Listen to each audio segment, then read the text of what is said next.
Doctor सेठ, लेकिन इन सारी चीजों के साथ एक और चीज है, और वो है उत्तर भारत में भयंकर ठंड। क्योंकि कोरोना की शुरुआत से हम लगातार इस बात को डिस्कस करते थे कि क्या गर्मी आने पे कोरोना चला जाएगा, ऐसा हुआ नहीं।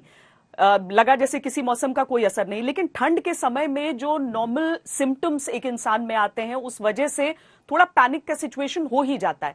अब अगर मौसम विभाग की तरफ से भी कहा गया है कि ठंड का ये महीना बहुत भीषण होगा और थोड़ा और चलेगा, तो इसमें हम समझें कि इसका कोई डिजीज से, कोई कोरोना से, डिस्पाइट ये कि वैक्सीनेशन शुरू होने वाला है, उससे कोई सीधा रिश्ता बनेगा? ऐसी बात है कि ये भी देखा जा रहा है। पहले तो एक लोगों को शायद समझ नहीं आ रहा कि ये म्यूटेशन क्या है। सो म्यूटेशन ये होता है कि एक वायरस अगर सरवाइव करना चाहता है वो अपने आप को चेंज कर लेता है, उसके आरएनए सीक्वेंसिंग होती है, और अगर उस सीक्वेंसिंग को चेंज कर दे तो कई बार वो ज़्यादा वेरुलेंट हो सकता है।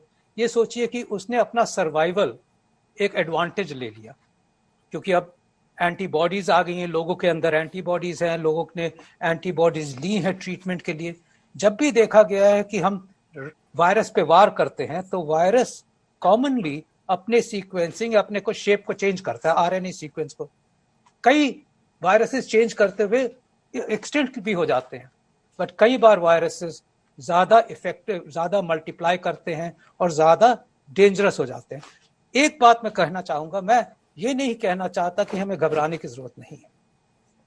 चाहे आपको ये, हमें सबको समझना है कि अगर वायरस ज्यादा विरुलेंट है और ज्यादा लोगों को इन्फेक्ट कर सकता है, तो चाहे ये ज्यादा लोगों को ना मारे, चाहे इसकी विरुलेंसी और डेंजरस ना भी हो, बट अगर ज्यादा लोग इफेक्ट होंगे तो ज्यादा लोग सीरियस भी होंगे और ज्यादा लोगों की डेथ भी हो सकती है।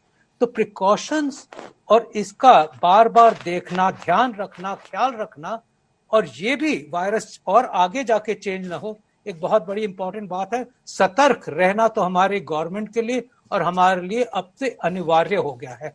जो चीज हम सोचते थे कि अब बाहर जाके हम एंजॉय करें, मास्क उतारे, और देखा जा रहा था, चाहे हम कहते हैं कि हिंदुस्तान ने अच्छा पालन किया है, बट आप फिर भी देखिए कि लोग अब लाइफ को एंजॉय करना शुरू करना चाहते हैं, बाहर जाना चाहते हैं, पार्टीज करना चाहते हैं, घूमना चाहते हैं, और ज्यादातर लोग तो मास्क को गले के चारों तरफ बांध के एक ऑर्नामेंट की तरह घूमते हैं।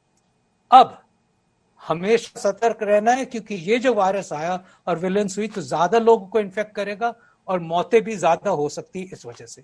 सेकेंड बात आई, ये भी अनफॉर्चुनेटली देखा जा रहा है कि ये जो आजकल का मौसम है, ये वही मौसम है जो इंग्लैंड का मौसम है, जहां पे ये वायरस ने मल्टीप्लाई किया है। तो एक सेकंड कंसर्न भी है कि ये वायरस ऐसे मौसम में ज्यादा मल्टीप्लाई कर सकता है। आपको पता ही है कि फ्लू भी विंटर्स में ही होता है, और फ्लू विंटर्स में ज्यादा होता है। इसी तरह कोरोना वायरस का ये म्यूटेशन इस मौसम में ज्यादा खतरनाक हो सकता है, ज्यादा लोगों को इन्फेक्ट कर सकता है। हाँ, ये जरूर है कि आजकल लोगों को फ्लू भी होगा, और आफ्टर ऑल कोरोना वायरस भी एक फ्लू वायरस है। तो लोग सोचेंगे कि हमें कहीं कोरोना हो नहीं रहा हो, कहीं हमें खांसी जुकाम सर्दी है, तो वो प्रिकॉशंस और अपनी टेस्टिंग कराना, सतर्क रहना, फैमिली का ख्याल रखना, बड़े बूढ़ों का ख्याल रखना अब अनिवार्य है। अभी हम सबको कह रहे हैं कि आप फ्लू वैक्सीन लगवाएं, फ्लू से बचें, और सून होपफुली कोरोना वायरस की वैक्सीन आ जाएगी। अब तक ये सोचा जाता है, बट ये श्योर नहीं है कि ये वायरस, तो ये वैक्सीन इस वायरस से प्रिवेंट करेगी। उम्मीद यही है, क्योंकि ये आरएनए पे है, ये स्पाइक प्रोटीन की चेंज है।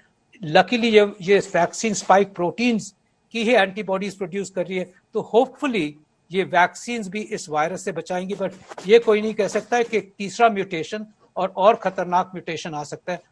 प्रिवेंशन प्रिवेंशन प्रिवेंशन जो हमारे हाथ में है, वही हमारा मकसद होना चाहिए।